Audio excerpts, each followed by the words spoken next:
Hello, welcome to Wisdom at the Well. Today is another interview with a Fierce Awakenings author. So believe this is interview number 6.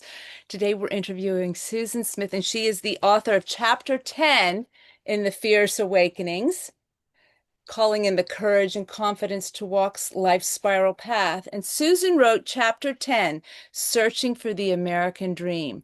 So I'm going to turn it over to you, Susan, and let you introduce yourself. And I'm looking forward to our interview. Oh, well, thank you. And thank you for doing this, Sarah. This is really, really brilliant. And I'm using brilliant, and I just realized that's a very British term, Yes, isn't it? which, It's so.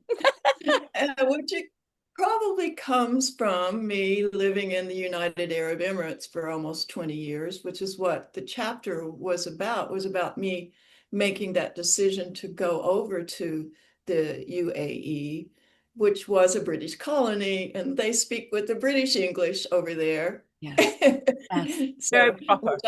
yeah, very. But I always gave my students, because we were at an American university. So I said, okay, American university, we probably want to use American English, not British English, which is a totally different spelling and It's understanding.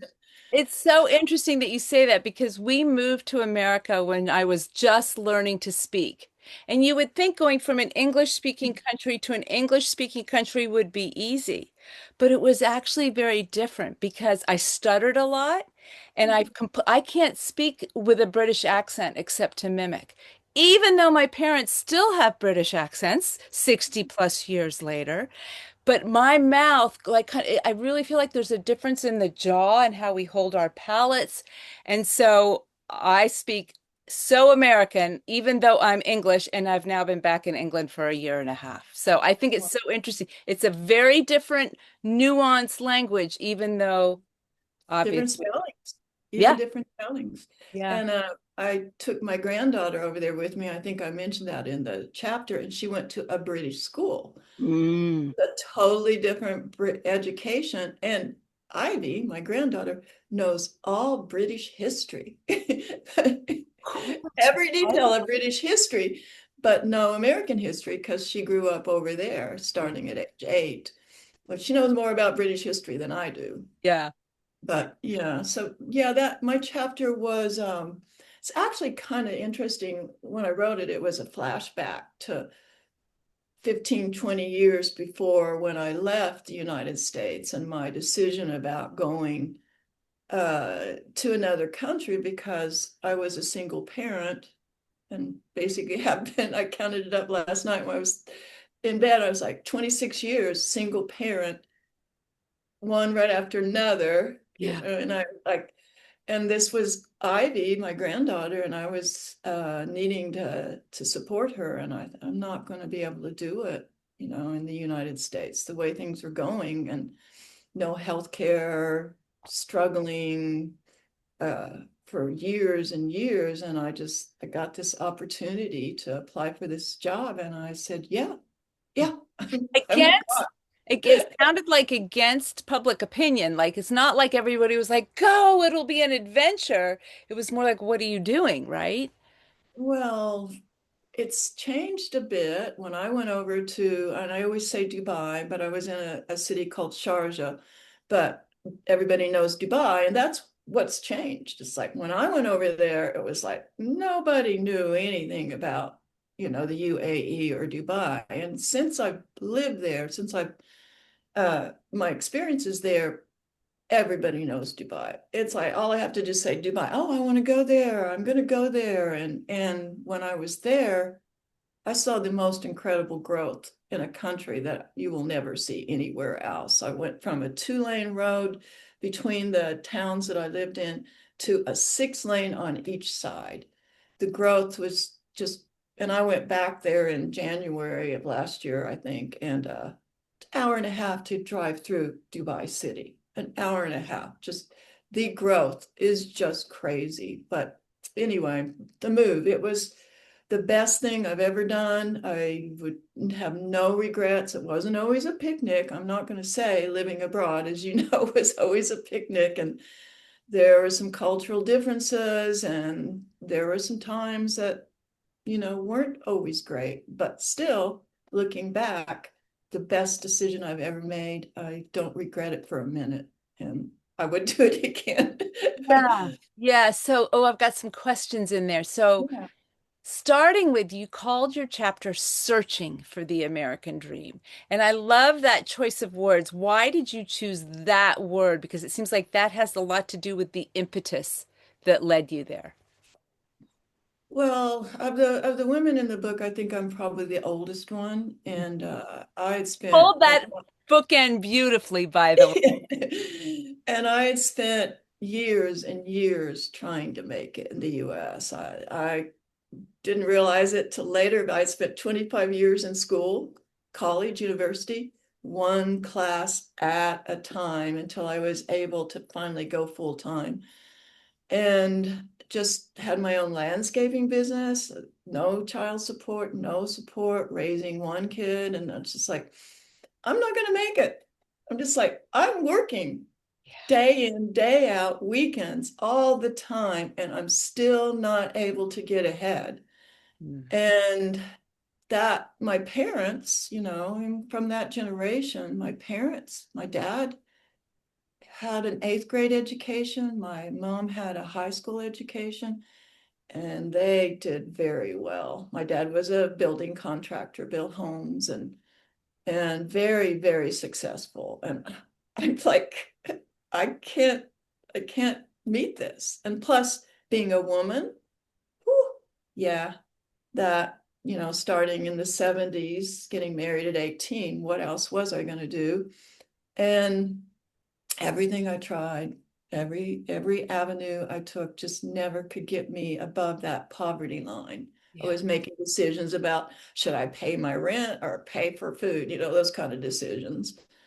And I finished graduate school at USC, the film school in visual anthropology, came back to Tulsa, Oklahoma, and worked every day, weekends, nights.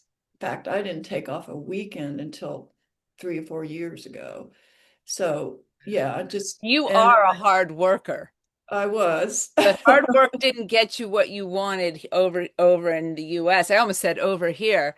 Um, Yeah. so Yeah, that's but an that's the American opportunity dream. came to you, right? Yeah, right. That you work hard and like you said in the chapter, pick yourself up by the bootstraps, but No, no, no. I kind of knew some of my documentary work, and I kind of knew what that American dream was really about, and much skeptical about it. And my documentary work had taken me into a lot of different topics, understanding America a little more. So I just knew I wasn't going to be able to do it. So I said, yeah, why not? And and that, it's really interesting. I was talking to somebody the other day, and she looked at me. She said, well, what country have you not traveled to? And I said, well, remember, I lived in the UAE, and India was 3 hour flight from me. It's like the travel and the advantages and the worldwide perspective that I was able to gain by living in another country just is invaluable. yeah, exactly. That had you stayed in the US probably would not have happened, at least in that way, with that kind of ease. No. I've done a lot of traveling, not a lot, but some traveling before I went over there, but I'd never been there. I didn't know. I didn't know the difference between a Gulf state and the Middle East Yeah. when I went over there. So yeah. Yeah. But Yeah, you this take became, a leap. what was that? I'm sorry. I said, just take a leap. It was just, and I was getting comments like, oh, they're gonna cut your hand off. And I'm like, if you get caught stealing, I thought, well, okay, I'm not gonna get caught Yeah, right up stealing. front. Yeah. But Ivy, she might pick something up. And I thought, no, that's not true. That's not what happens. Yeah. And so anyway, there's a lot of negative, uh, and particularly moving to the Middle East.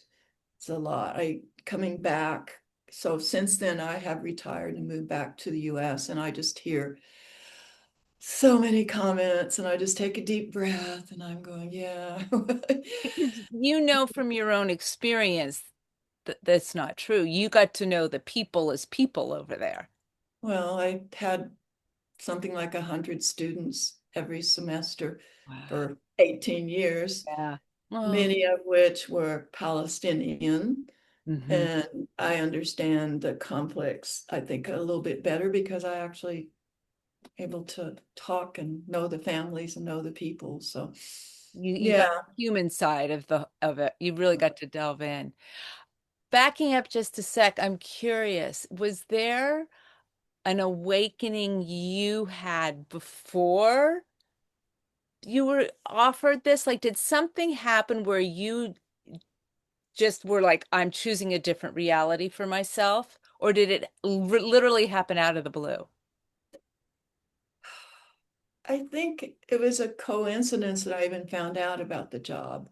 But when I started talking to them about the job, I was actually the perfect candidate. But what was what I long for sometimes now, and what I realized then was I knew it was the exact right thing to do. I never had a doubt. I literally had to sell everything, pack up everything, put it in storage, and go with 2 suitcases apiece to another country I'd never been to, knew nothing about, to a job working full time that I'd never done. I was always adjunct. And I never questioned. I even left a boyfriend and I never even questioned it. I just knew it was the right thing. You And mentioned that in the chapter, but I'm feeling it even more powerfully as you speak about it. Like that knowing it was the right thing to do is what carried you through it, carried you over there, literally. never questioned it, never, not one time. And sometimes I long for that, that knowing, like, when is that going to come again? I would love to have that be that clear headed and make a decision about my life or me. And I think I might be coming to that place, but it's just if you ever, anybody ever has that feeling it's the right thing, go for it, man. It's so powerful, so powerful. So you actually didn't have that same feeling coming back to the US. Sorry, I'm laughing. It was a, you chose from a different place to return. Uh, well, it's mandatory I retire at 70, which I did. Oh, And I think it was a good thing because making that move back to the US, I had not realized. I mean, I'd traveled to the US on my breaks, but I'd never realized how much I had missed. And I don't mean like politically. I mean like just simply like when I moved to my new place, I don't even know where the mailboxes are. I don't even know how to use the mailboxes. I thought we got mail delivered to the house. I'm like, where are the mailboxes? And just these little details about life that I had to relearn again. It was like the repatriation was so much harder than going over, so much harder. I can't explain it, because but going over, you knew it would be so different. You knew you wouldn't know. But maybe. coming back, you probably thought, "Oh, I'm going home. I'll just hop back I, in." I think it's more than that, Sarah. I think, and I started to say Sarah Oh, because that's the way we'd say it over there. I love Um, it though. it's more about identity. Mm, A complete new identity. Of course, I'm dealing with retirement, but also a new identity. Like I'm no longer an expat. I'm back to America, but you don't ever lose that. I don't, you don't, I'm not the same as when I went over to the UAE and then coming back. I'm not like a lot of people. I'm yeah, just, it changes you. yeah, So I'm not sure how we will ever fit in. I'm not sure of that. And I, it's not something I'm sad about. It's just like, I just have a different worldview, yeah. different experience. Yeah, I'm thinking of when I've walked the Camino.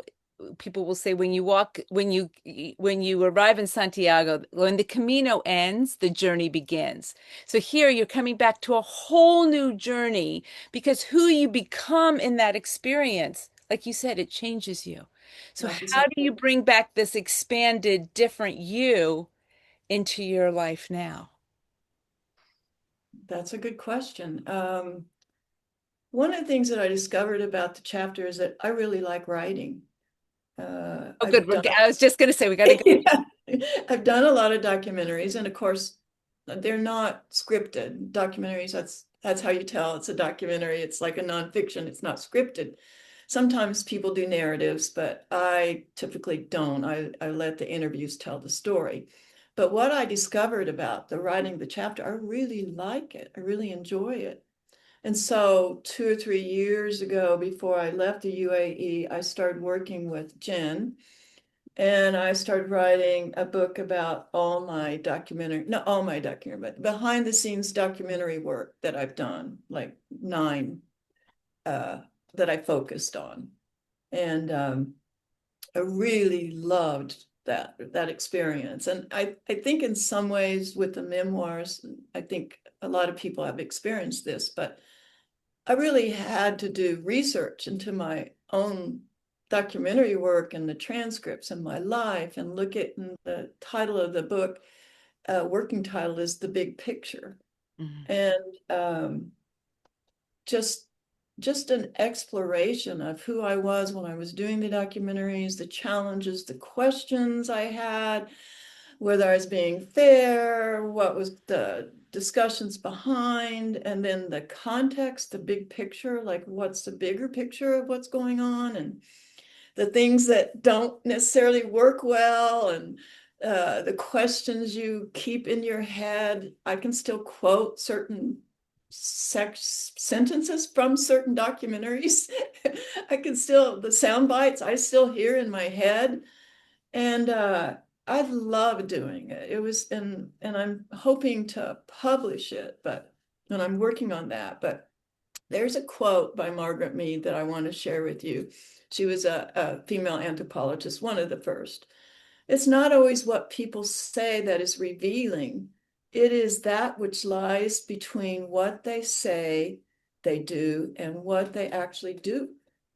Mhm. And I, writing this, I just realized I was one of those kids that always asked why, and I'm still doing it. Yeah. Why? Because it's, people say one thing and do something else, and you're sitting there going, okay, wait, and I was that obnoxious, introverted little girl who kept asking, why are you doing that? Why are you treating me this way? This isn't fair. This isn't what? Yeah. Because I'm female and perfect documentary maker. It's a perfect person to be. And also what I learned is I can ask people in documentary questions that I might not even ask my best friend. Oh, Oh yeah. yeah. Yeah. It's like And it gave you permission to ask those direct questions. gave me permission to ask why, to always be trying to figure out what's going on. And was not always, as a individual and woman, was not always welcomed. Yeah.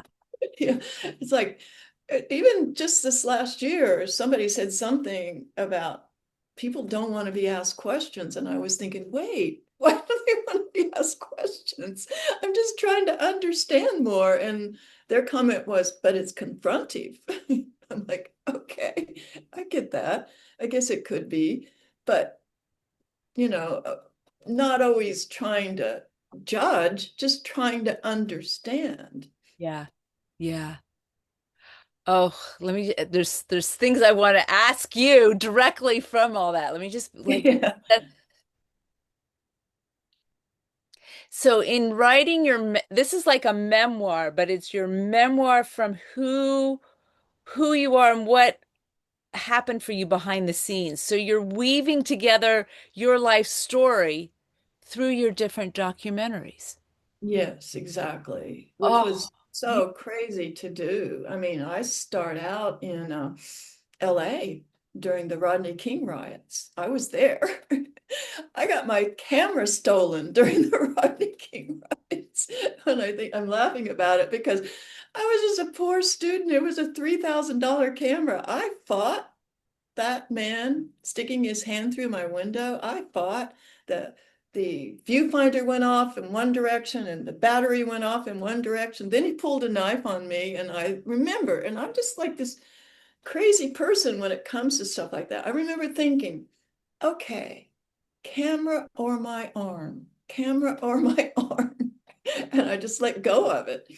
But it's, my documentary work with Indigenous people, a lot of insights. I did 2 documentaries on porches in Indian Territory in Oklahoma.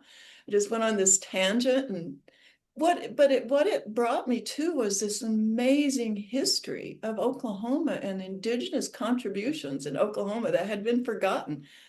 Indigenous people brought the porch to Oklahoma. A The Creeks and porch, like a Cherokee, porch on a house. like the veranda Yeah. porch. They had plantation homes in the South, and they were removed to Oklahoma, some of the first very wealthy Indigenous people. And then they brought their plantation homes to Oklahoma, built their verandas on the porch. It's Stuff like like the that. unspoken history, isn't it? Well, yeah, unspoken, but just maybe just nobody's ever really taken the time to look into that heritage enough. Yeah. There's a lot of, there's a lot of beliefs about Indigenous people that this was really rewarding to me, because I felt like I was like giving a different perspective of what Yeah. really happened. But And there's it a seems like that's one of your gifts is your life experiences have given you opportunities to present different perspectives, different points of view. And you were even saying like living over in the UAE, you had your whole world expanded from being over there. So it's an interesting role that you play or gift that you have of expanding awareness, bringing that to others. Thank you, thank you. Yeah. Like I said, though, not always want people don't always want to hear it. But No, but sometimes it's even just planting a seed, right? Like I get that, and that must be frustrating, but sometimes it's just that seed, and people may ruminate on it in ways you can't even know, right? yeah, that's Yeah. true. That's true. And I also taught university documentary and film, Yeah. and there were a lot of teens and wonderful students that I hopefully planted some seeds. I did write a chapter about silence is not a sign of consent. Yeah. And that was because I taught women in film classes in the UAE, and we had a lot of using a lot of films as a way uh, to start conversations about women's rights, and it was You have really a foundation for that, right? Do you want to share the link to the foundation? oh, the Speak Trauma. Yeah. Sure, yeah, I can do that. Yeah, yeah. I had started a foundation where rather than telling other people's stories, we did workshops to teach or help enable people to give agency to them telling their own stories. And so that was when we were in Mombasa and Zanzibar, which is 5 hours from Dubai. And did workshops and did some workshop with teens in the UAE. And um, one of my documentaries was in Guatemala before I even went to the UAE, and I entitled it "The Devil Made Me Do It." And I worked with forensic anthropologists down in Guatemala who were recovering bodies in massacre sites. And that was a very eye-opening and challenging. I also worked with one of my best friends, Nancy, who was Maasai, and we did a documentary about her deciding to not get married. You Parents had mentioned that in your chapter, didn't you, about Yeah, and that was so rewarding, and there's a lot of different chapters. I think that I end with a chapter that I still love is Chasing the Maria Teresa Thrailer. It's a coin. It's just a coin. It's a silver coin. but I cannot tell you what an adventure that silver coin has taken me on, discovering it. I had this fascination with Sir Richard Burton, the explorer, one of the first explorers. I was so fascinated with this man. I cannot tell you why. And a lot of people have problems with him, but he was such an inspiration to me. And it took me to Zanzibar and to find this coin and the history of this coin. And it's like one of the first women put on a silver coin from, I think, Austria. And it also brought me back in touch with my father, who was a coin collector. And I just, he loved coins. And my dad was doing it before Google, which meant he was looking it up in books. Right. And I thought I write about if he was still alive, we could have shared that experience, a silver coin. And they literally take the silver coin and make jewelry out of it to date. It was actually a documentary about silver making that, yeah, that the big picture kind of takes you off in a lot of different directions, but they kind of all connect. You know, Yeah, that's what I'm getting. And that it, you follow these threads in your life. yeah, yeah, I do. I did follow the threads, and writing the book allowed me to actually put it down Yeah. and follow those threads. So, How did being an author in Fierce Awakenings contribute to you? Like, were you already writing that book, or did you? So, no, so out of Fierce Awakenings, you're now writing this book. So it exactly. opened up another level of creativity for you. Exactly. I think early on in my life, I did do some writing, but it wasn't, I think I always had that style of sort of that nonfiction type of writing. And Jen, our editor, working on the chapter, it was just such a joy. And so right after that, I started on this book. I mean, I spent 3 years on writing these chapters. And one thing, Sarah, you probably know is like there's no end. You could just keep writing because our life doesn't end, right? It's Right. like I need to stop on this book, but yeah, but it's not stagnant. One of the documentaries can be present you one part of your life and then that's it. It's over with, and that's how people remember you. But the writing, I think, is a little bit more accessible to change, the nuances of change and how we change, I think. But Yeah. then, of course, it has to stop. That's interesting. That actually brings me to the spiral path, which became such a theme in our book, because the thing about a spiral is it's endless, right? It just keeps going and you get to the center and you can actually keep spiraling. So how do you and how do you see your life as a spiral path, and kind of where are you on your spiral? One of the reasons why I wore this necklace is that if you can see, it spirals Oh, yes. and Beautiful. it's Maasai. And one of the things that I noted, which is about us in America and a lot of the more African and Middle Eastern countries, is that when they get in a bunch of people, they don't line up. They go in bunches. They just all go in a bunch, like kind of like a circle, like a spiral. It's just like, here we're just trained, go get in line, one behind the other. No, Or they, as they would say in England, get in the queue, get in the queue. no, they don't get in the queue. They don't do that. But how has it, so that, I'm sorry, I think I might have forgotten your question because I was thinking about the spiral, but Yeah, so well, how what did does it is, spiral well, mean to you, or what's for you, what's you, yeah, how does the spiral path show up for you? And answer that however you want. You may have just answered it. um, I think I like that metaphor because, I'm, like I said, older than a lot of the other contributors to the book.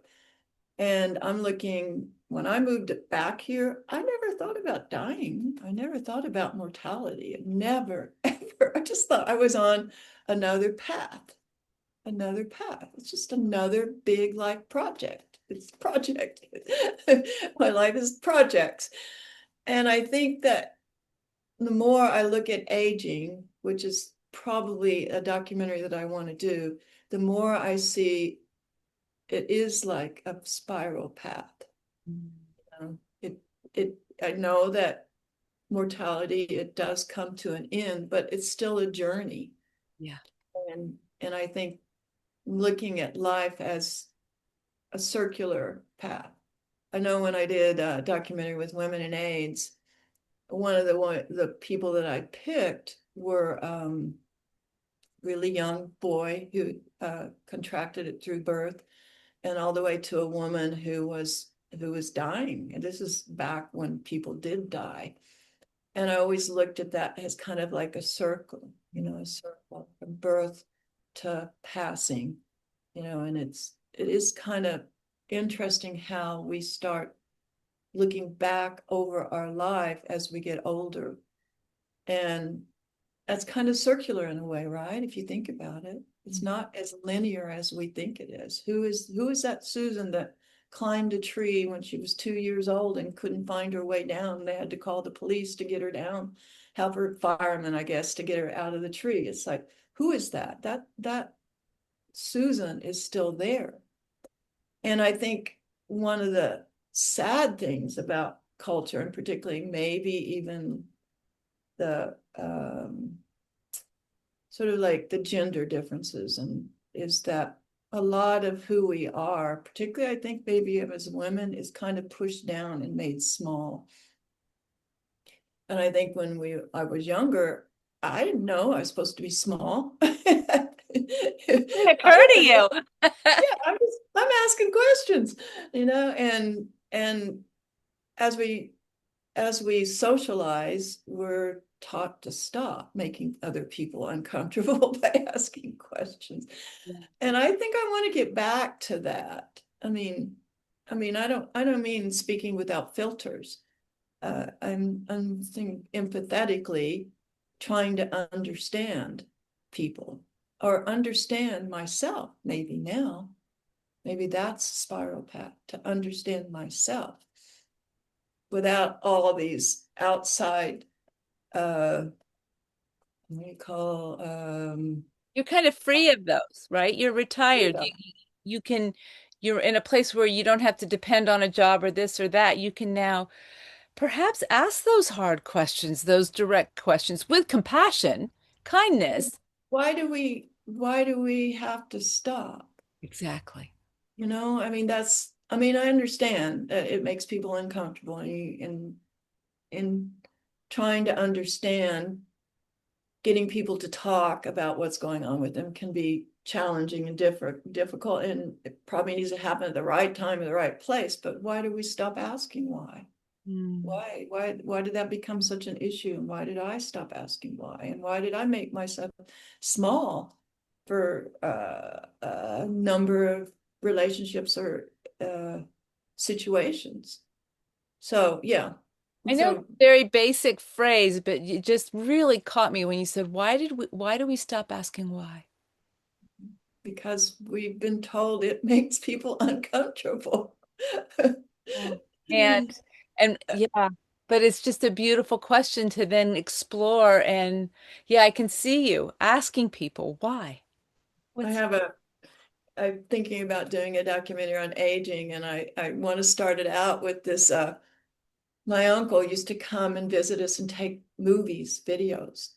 And one of the things that he loved to play whenever he came to visit us in Oklahoma was this video of me getting mad when I'm playing croquet and stomping my foot. And I thought, yeah. Yeah, And I played it every time they came, so everybody could have a good laugh at right. Susan getting mad. And of course, I had red hair, so that didn't help. And I thought, I'm starting my documentary out with that. It's like, Good. yeah, You're putting your yeah, foot down. putting my foot down, saying that's not fair. Yeah, that's right. Well, I feel like we're probably at about time. Is there any last thing you would like to share, to say, just to express for yourself? I think maybe, like I said, since I'm in a different sort of age generation, that aging is something to be really how would I say, uh, observant about. Mm.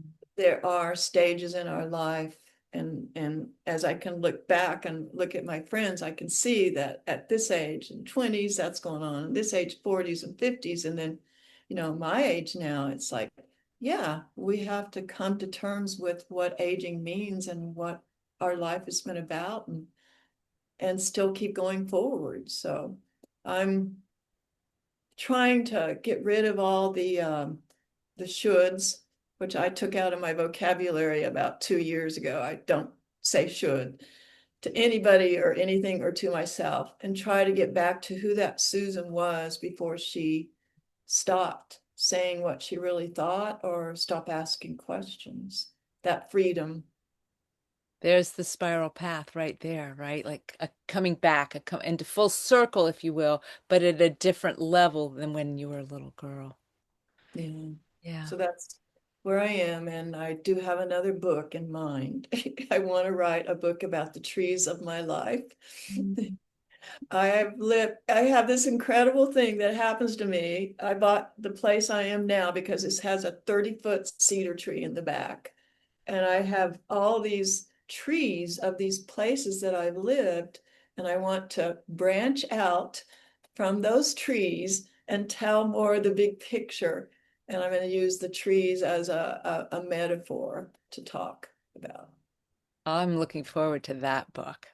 Okay. Sounds really like I love the metaphor. And even just as you said, branching out. So Yeah, I interviewed a Maasai man under a big mango tree.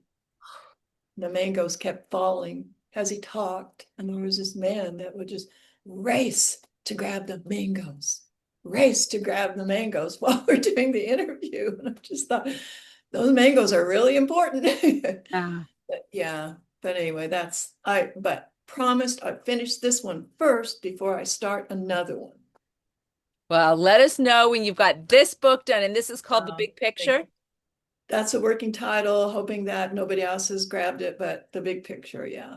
Yeah, I love it. Well, thank you so Sure. much for coming and sharing here. This has been so good. Any like so it's speaktrauma.org, right? And where they can go to Yeah. the foundation Yeah. and anywhere else anybody can find you. Well, I think that's the website which has a lot of my work, Okay. and I I'm know hoping you're going to be getting here onto Substack, so we'll exactly. definitely link you in and so people can find you here too. I So appreciate that. Thank you, Sarah. good. This is just wonderful what you're doing. Good. Oh, Really. thank you. Yeah, I'm really enjoying it. It feels like it's a very it's right timing for our book. It was an idea that I just kind of received. I was like, okay, let's do this and see where it goes. And it feels like what it's doing is it's expanding the book and where the book wants to go. And so it just feels like the book invited me to prompt this, and then all of us who are showing up to show up. And So don't you feel like by just simply like asking the questions that you're doing the interviewing process. You're learning so much, yeah, just so stimulating. That's what happens with yeah. that interview process. It's just like it can never end. I used to tell my students, it's like, don't get me started. This will go on for an hour. Oh, I right? won't stop asking questions. You have to stop me.